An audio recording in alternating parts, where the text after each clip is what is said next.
देख रहे हैं आमने सामने नूरुल आरफीन के साथ।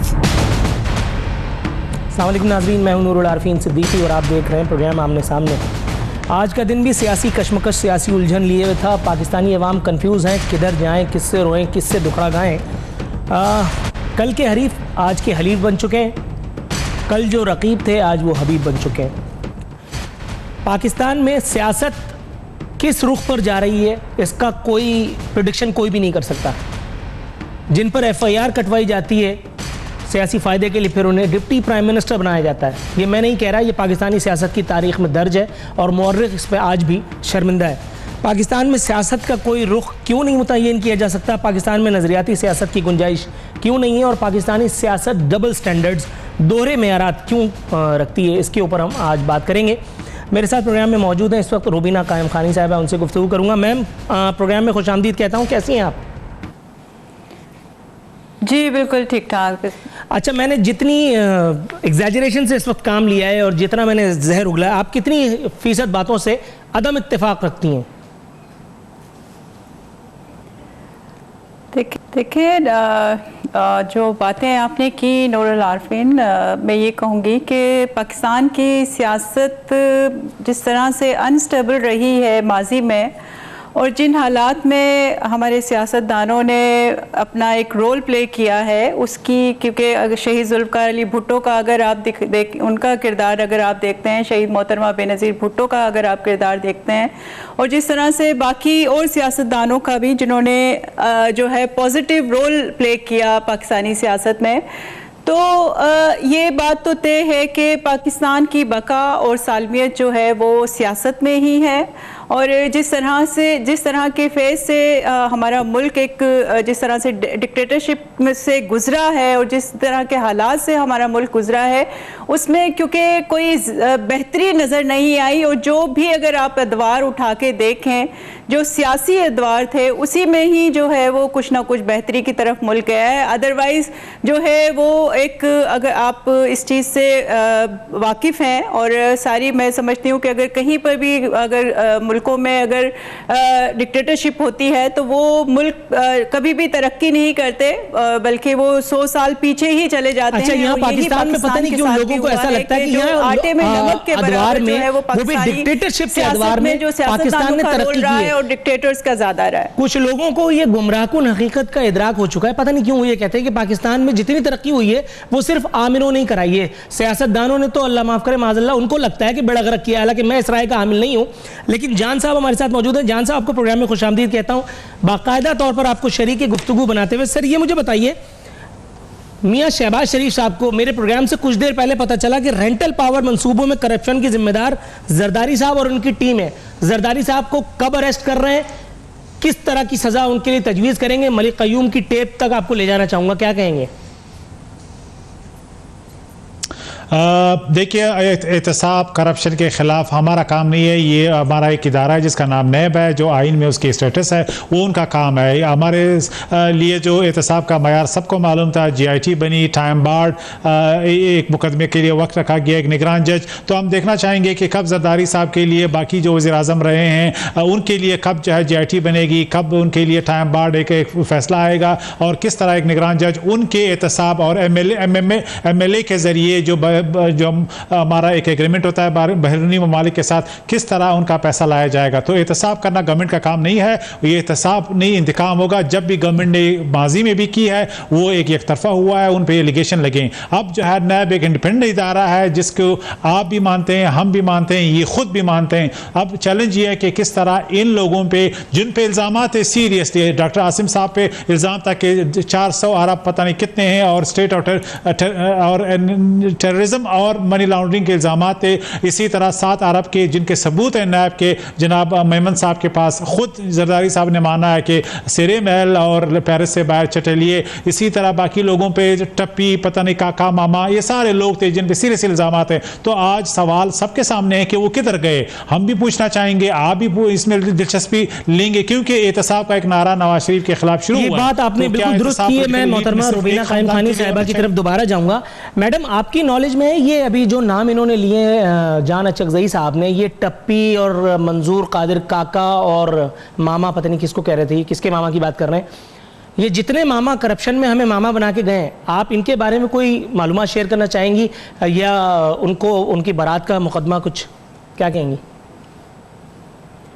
देखिए, मैं ये कहूँगी कि पाकिस्तान पीपल्स पार्टी ने हमेशा एक साफ़ सुथरी सियासत की है। अगर आप माजी का अगर आप देखें, शहीद मोहतरमा बेनज़ीर भुट्टो जिसकी जो है, और फिर ख़ास तौर पर अभी जो हमारे पिछले 5 साल अदवार है, और उसके बाद अभी जो सिंध में हमारी हुकूमत है, तो इस तरह के बहुत सारे नाम माजी में भी हमारे साथ जोड़े जाते रहे हैं। लेकिन पाकिस्तान पीपल्स पार्टी हमेशा हमारी कोशिश यही रही है कि जो एक दहशतगर्दी का एलिमेंट है वो कभी भी जो है वो पाकिस्तान पीपल्स पार्टी में नज़र नहीं आया। और इस तरह के जो किरदार हैं वो पाकिस्तान पीपल्स पार्टी को बेशक किसी सियासी जमात के साथ अपना नाम बेशक जोड़ सकते हैं, बट हमारा उनके साथ कोई ताल्लुक़ इस तरह का नहीं रहा। और ये तो माजी में भी होता रहा है। 90 की दहाई में अगर आप देखें कि जो नवाज शरीफ के आज तक जो केसेस हैं वो हमारे पे जो बनाए हुए थे पीपल्स पार्टी पे, वो आज तक हम भुगत रहे हैं, लेकिन अदालतों ने हमें बरी किया है। और हमने जो है 11-11 साल जो है वो जेलें काटी, लेकिन उसका जो है वो भी उसका भी कोई, मैं ये कहूँगी कि पाकिस्तान पीपल्स पार्टी पे सिर्फ इल्ज़ामात ही थे और वो आज तक कोई चीज़ जो है वो साबित नहीं हो पाई। राइट मैम, आपका पॉइंट कन्वे हो गया। यहाँ मैं शरीक गुफ्तगू करूँगा मोहतरमा यास्मीन राशिद साहिबा का। मैम अस्सलाम वालेकुम। जो है वो कुर्बानियाँ भी। जी आपको मेरी आवाज़ क्लियर आ रही है? जी, आपकी आवाज़ आ रही है। आई रियली विश कि मेरी DSNG जल्दी से आप तक पहुंचे, ताकि इस बार तो कम से कम आपका दीदार मैं कर पाऊं। पिछली दफ़ा की तरह सिर्फ टेलीफोनिक गुफ्तगू ना हो। जब तक DSNG जहमत करेगी तब तक मैम आप मुझे ये बता पाएंगी, ये जो आपके सियासी कज़न थे PTI वालों के कादरी साहब, ये कंटेनर सियासत के लिए एक मरतबा फिर आ गए हैं और इस मरतबा मामलात कुछ ज़रा डिफरेंट ही हैं शहबाज शरीफ साहब के लिए। क्या प्रेडिक्शन है मैम आपकी, शहबाज शरीफ साहब का मुस्तकबिल क्या हो सकता है? उससे पहले ये बताइएगा कि ये आपके सियासी कज़न जो है वो अब किसी और से रिश्ता नाता जोड़ बैठे हैं, क्या कहेंगी इस ताल्लुक पर? देखिए, मेरा ख्याल है कि इस वक्त तो सारे पाकिस्तान को उनके साथ रिश्ता नाता इसलिए जोड़ना चाहिए कि उनकी पार्टी के लोगों के साथ, कारकुनों के साथ बहुत बड़ी ज्यादती हुई थी। वजह यह थी कि अगर 14 लोग मासूम लोगों को कत्ल किया गया और 100 लोगों के ऊपर गोली चलाई गई और वो 100 लोग जो हैं वो जख्मी हुए और चली गोली चलाई पंजाब की पुलिस ने, तो आखिर कोई ना कोई तो जिम्मेवार था इस बात का। 3 साल से इस चीज को लटकाया रखा, आपको भी पता है कैसे उन्होंने FIR वगैरह लिखवाई। ये जब आप इंसाफ की बात करते हैं तो हमें सबको इकट्ठा होकर खड़ा होना चाहिए कि वो लोग जो बेगुनाह मारे गए, आखिर कौन उसका जवाब दे होगा। ये हुकूमत नहीं होगी तो किसी न किसी ने तो जवाब देना है। और अब तो बाकिर नजवी साहब की रिपोर्ट सामने आ गई है जिसमें उन्होंने जिम्मेवारी बताई है, क्योंकि ये जिम्मेवारी जो है इनको सब कुछ पता था, और अगर इनको सब कुछ पता था और ये सब कुछ उनकी मर्जी से हो रहा था तो फिर इसका मतलब है कि शहबाज शरीफ जिम्मेवार हैं और इनके साथ सनाउल्लाह राना सनाउल्लाह जिम्मेवार है, जिम्मेवार है। अच्छा मैम, आपकी गुफ्तगू को यहाँ कतई कलामी माफ कीजिएगा मुझे, मैं जान अचकज़ई साहब के पास जाऊंगा। सर, कल के प्रोग्राम में मैंने मोदी साहब को जी भर के माफ कीजिएगा साहब मैंने कह दिया, कोसा मैंने कल उनको बहुत।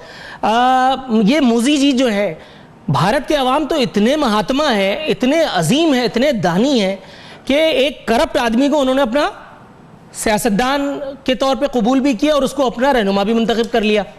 एक बुचर को उन्होंने अपना वजीर आज़म भी बना दिया।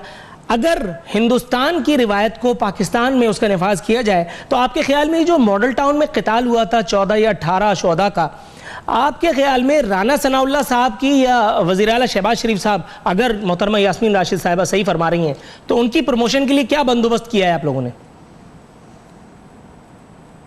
देखिए, अगर मॉडल टाउन में किसी भी लीगल तरीके से इनका नाम आया है, चाहे वो नजफी रिपोर्ट है जिसमें अगर ये आया कि मुल्जिम राना सनाउल्लाह थे या मुजरिम वो थे या मुल्जिम शहबाज शरीफ थे या मुल्जिम थे, और जो GIT बनी है उसमें वो नाम आया, तो आप उनको फांसी दें। एक बात। दूसरी बात ये, उस पर आप सियासत ना करें, ये वाकया वो अफसोसनाक है। अदालत ने इंसाफ करना है, आज भी मुकदमा चल रहा है। अगर ये इंसाफ जो है शहबाज शरीफ के हाथ में है तो इसका अभी आप हमें गाइड कर दें। फिर ये अफसोसनाक वाकया था, हमने भी इसकी मज़म्मत की है, कोई इसको कंडोन नहीं कर रहा, लेकिन एक बात है कि हम बनाना रियासत नहीं बनने जा रहे हैं कि जिस पे इल्ज़ाम लग गया मुखालिफ पार्टी ने लगाया और उसको जो है आप कातिल डिक्लेयर करें, ये नहीं हो सकता। वरना फिर हर आदमी, हर सियासी यहाँ पे लीडर कातिल होगा, चाहे वो बल्दिया टाउन कराची का वाकया है पीपल्स पार्टी की शक्ल में, चाहे वो पुलिस का वाकया है KPK में जब लोकल बॉडीज इलेक्शन के दौरान लोगों को शहीद किया गया, तो फिर इमरान खान साहब भी कातिल है और जरदारी साहब भी कातिल हैं, बाकी लोग भी कातिल हैं। अगर हम इस तरह टॉक शो में, प्रेस कॉन्फ्रेंसों में एक दूसरे को कातिल कहें तो फिर ये सारा लीगल निज़ाम लिपेट दीजिए, क्योंकि लीगल निज़ाम में तो हमने पढ़ा है कि अगर आप पकड़े भी जाते हैं, आपने कत्ल भी किया है, वाला कत्ल भी आपके साथ पास है, फिर भी आपने एक लीगल ड्यू प्रोसेस के जरिए आपने जाना है। ये मजाक आप हम कर रहे हैं कि जी वो पकड़े, जी नजफी रिपोर्ट में आ गया। नजफी रिपोर्ट में क्या है, आ गया, कोई डायरेक्ट रेफरेंस ही नहीं है। अब रही ये बात कि सियासत बिल्कुल कहा के करते रहे, इस चीज़ पे मीडिया ट्रायल कहा के करते रहे, लेकिन आज हैरान मैं इस बात पे हूँ कि पीपल्स पार्टी इनके PTI के कज़न के साथ मिली है। इन्हें आज पता चला कि मॉडल टाउन का वाकया हुआ है, 3.5 साल पहले वो हुआ था। उस वक्त तो इन्हें शहादा की लाशों का कोई एहसास नहीं था जब ये कादरी साहब को कह रहे थे कि ये जमहूरियत के खिलाफ है, ये तालिबान की सियासत कर रहे हैं, रियासत बचाओ के नारे पे ये डेमोक्रेटिक सिस्टम को नहीं मान रहे हैं और इनको जो है कि से इसको हम नहीं ना मानने पे मुझे याद आया, अगर आप ना मानने के ऊपर आएंगे तो इंदिरा गांधी का भी मकूला था ना कि मैं ना मानूं, मकबूजा कश्मीर पाकिस्तान का हिस्सा है, मैं ना मानूं, बंगाल हमने तोड़ा, मैं ना मानूं। इसी तरह शहबाज शरीफ साहब भी नहीं मानते कि किसी भी मंसूबे में पंजाब में या पूरे पाकिस्तान में कहीं PMLN ने करप्शन की है। नवाज शरीफ साहब इस वक्त वज़ीर आज़म नहीं है, वो नाअहल हो चुके, लेकिन नवाज शरीफ साहब आज तक कह रहे हैं कि मैं ना मानूं, मैं ना मानूं। तो फिर पाकिस्तानी सियासत, और अगर ये जो दलील आप पेश कर रहे हैं, आपकी राय यकीनन बीइंग पॉलिटिशियन काबिल एहतराम है, लेकिन इस हिसाब से तो फिर सबको बरी हो जाना चाहिए। फिर सिर्फ नूरुल आरफीन सिद्दीकी और प्रोग्राम आमने सामने की प्रोडक्शन टीम को चौराहे पे फांसी दे देनी चाहिए कि आपकी हिम्मत कैसे हुई कि इस हसास मौजू पर, एक हसास मामले पर आपने इतने मुख्तदर पॉलिटिशियंस से सवाल पूछने की जहमत की। सर, मेरा फतवा यहाँ पे मुझे थोड़ी देर के लिए रोकना पड़ेगा क्योंकि मेरे कान में ब्रेक की सदा आ चुकी है। ब्रेक के बाद वापस आऊँगा तो फिर मजीद गुफ्तगू सिलसिले को यहीं से जारी करें। यहाँ वक्त प्रोग्राम में एक मुख्तसर सी कमर्शियल ब्रेक का।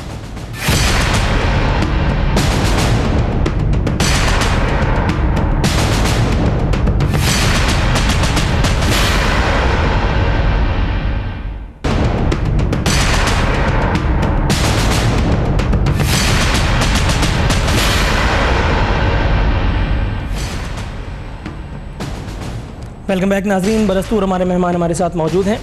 रुबीना कायम खानी साहिबा, मौलाना फजलुर रहमान साहब का एक बयान आपकी गोशगुजार करता हूँ। फरमाते हैं, जरदारी कादरी मुलाकात, नहीं मालूम था कि पीपल्स पार्टी इतनी यतीम हो जाएगी कि उसे सहारों की ज़रूरत पड़ेगी।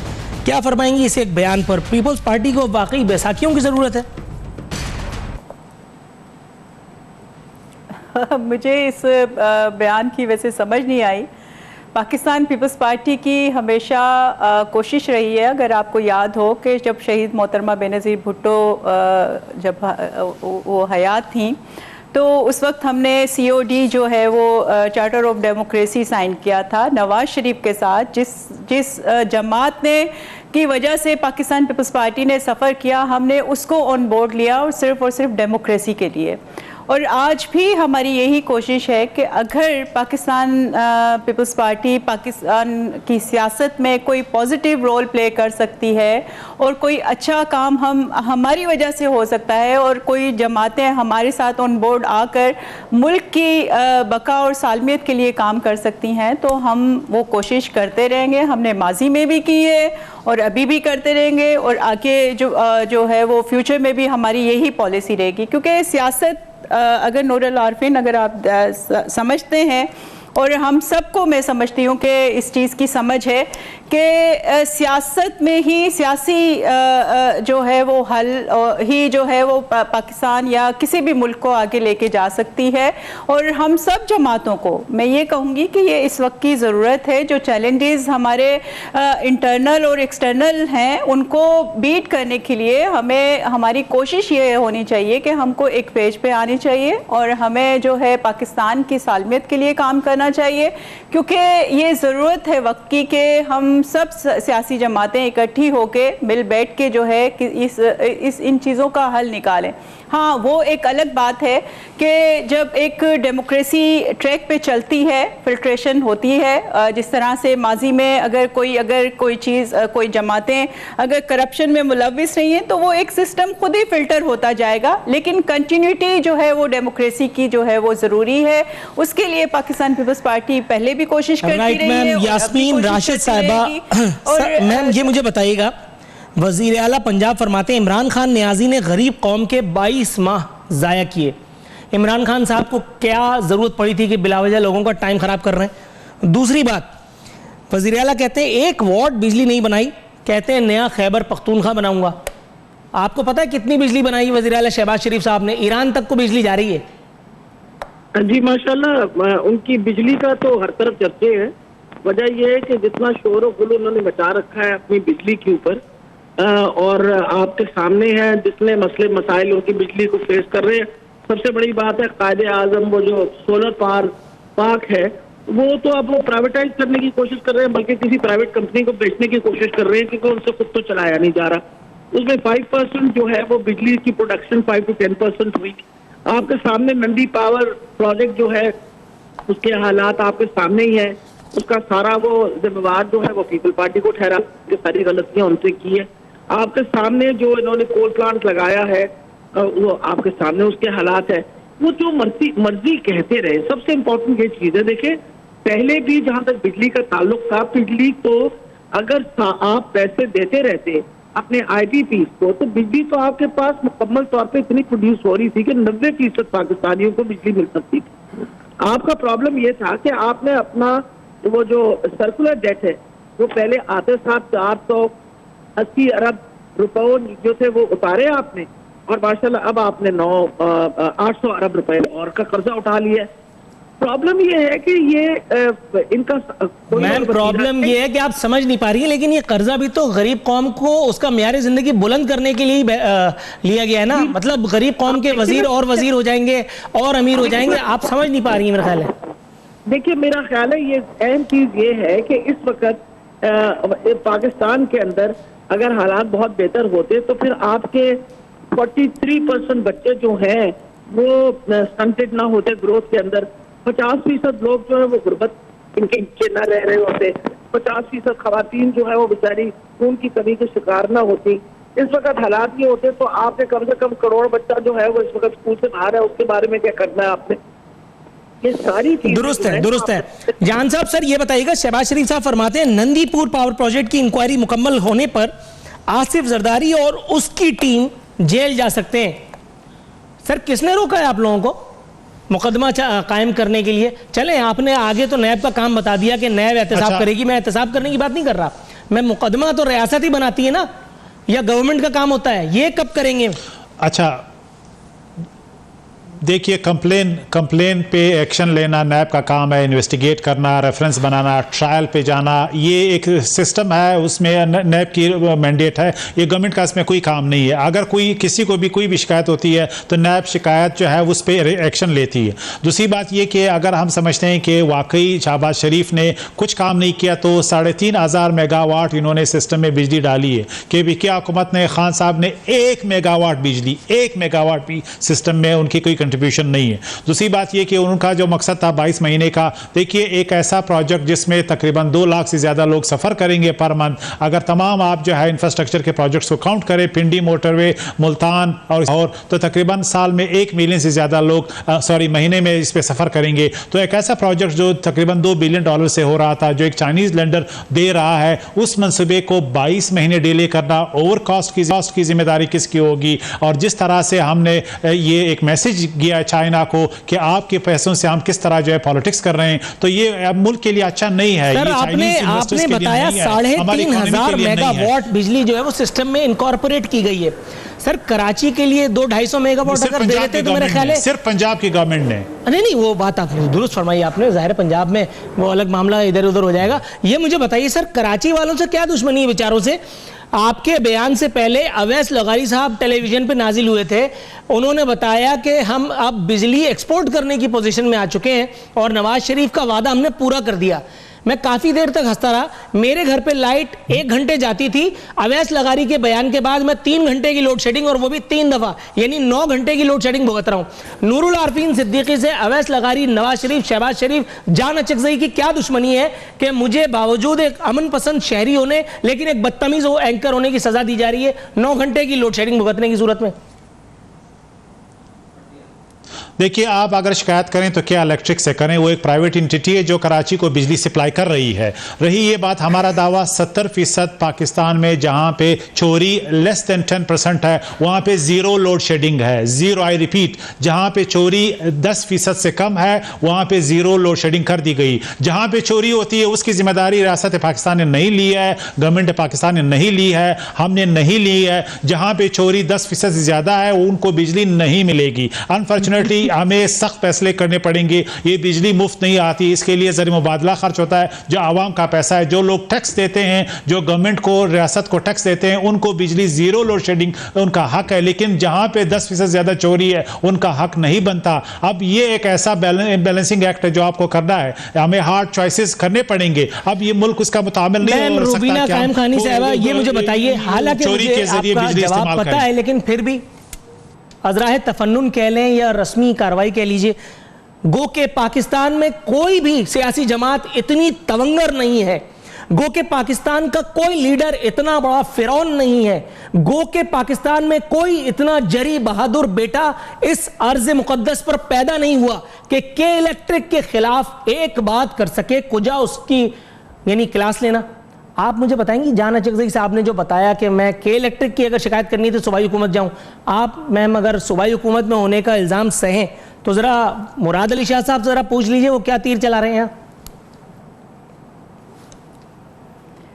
देखिए, मैं ये कहूँगी कि ये एक बिजली का जाहिर सी बात है कि एक ये फेडरल का मैटर है, और जिस तरह से ये तो मैं आपकी गुफ्तगू कथा कलामी हो रही है, गुंजाइश निकालते हुए, कथा कलामी की गुंजाइश निकालते हुए, ये बिल्कुल वैसे ही हो रहा है कि एक ऐसे 2 SHO की मौजूदगी में एक लाश पड़ी और दोनों कह रहे हैं कि तेरा थाना है। जान अचकज़ई साहब ने आपके ऊपर डाल दिया और आपने जान अचकज़ई साहब, ये तो आप पर भी इल्जाम लगा रहे हैं कि जो बिजली चोर है उनके खिलाफ जो है वो कार्रवाई की जा रही है और उनको जो है वो बिजली सप्लाई नहीं की जा रही है। तो जान अचकज़ई साहब जो है वो, जो आपने शुरू में बात की कि इतनी देर जो है वो लोड शेडिंग हो रही है मेरे अपने घर पे, तो वो आपको उन्होंने ये जवाब दिया कि शायद आप भी चोर हैं या मैं भी चोर हूँ। मैं ये कहूँगी कि 24 घंटे जो है वो सिंध में समटाइम्स कुछ इलाकों में जो है वो बिजली नहीं होती। तो ये जो है सिर्फ और सिर्फ मैं ये कहूँगी कि एक इंतकामी कार्रवाई हो रही है सिंध सूबे के साथ, और जिस तरह का एक फेडरल का रवैया है, अगर आप बजट की बात करते हैं तो उसमें भी जो है वो पूरा हिस्सा नहीं मिलता सिंध सूबे को, अगर आप बिजली की बात करते हैं तो वो भी पूरा हिस्सा नहीं मिलता। तो ये बहुत सारे इश्यूज ऐसे हैं जो फेडरल की तरफ से एक सुतेला जो है वो एक रवैया अपनाया जा रहा है सिंध सूबे के साथ, जो माजी में भी पाकिस्तान पीपल्स पार्टी क्योंकि सबसे बड़ी जमात है फेडरल की, और वो उसके साथ वो एक इंतकामी कार्रवाई, क्योंकि वो समझते हैं कि जितना वो दीवार से लगा के रखेंगे पाकिस्तान पीपल्स पार्टी की जहाँ पर हुकूमत है वहाँ के लोगों को, जितना वहाँ के लोगों के साथ जुल्म करेंगे, तो वो शायद वो ये समझते हैं कि पाकिस्तान पीपल्स पार्टी पे उसका असर होगा। लेकिन मैं ये कहूँगी कि अवाम समझते हैं, और जो रवैया फेडरल की तरफ से सिंध सूबे के साथ है, कि जिस तरह से मैं ये कहूँगी कि हम माजी में भी अगर आपने हमारे टॉक शोज़ और बजट स्पीचेस और अगर जो पार्लियामेंट में जो सिंध असम्बली में जो हम बात हमेशा उठाते रहे फेडरल की तरफ से सुतेलाना जो हमारे साथ रवैया रहा है कि बलूचिस्तान की तरह खुदारा सिंध को जो है वो महरूम न किया जाए। Ma'am got your point. यहाँ वक्त प्रोग्राम में एक मुख्तसर से कमर्शियल ब्रेक का वापस आऊंगा तो मोहतरमा यास्मीन राशिद साहिबा से सवाल करूंगा कि शहबाज शरीफ साहब को ये पता चल गया कि इमरान खान के दाएं बाएं वालों ने कर्जे माफ कराए हैं, वफाकी हुकूमत किधर है, वफाकी हुकूमत ने क्यों पर्चा नहीं कटवाया इमरान खान के साथियों के खिलाफ, उनके हवारियों के खिलाफ। यहाँ वक्त एक मुख्तसर से ब्रेक का, ब्रेक के बाद दोबारा हाजिर होते हैं।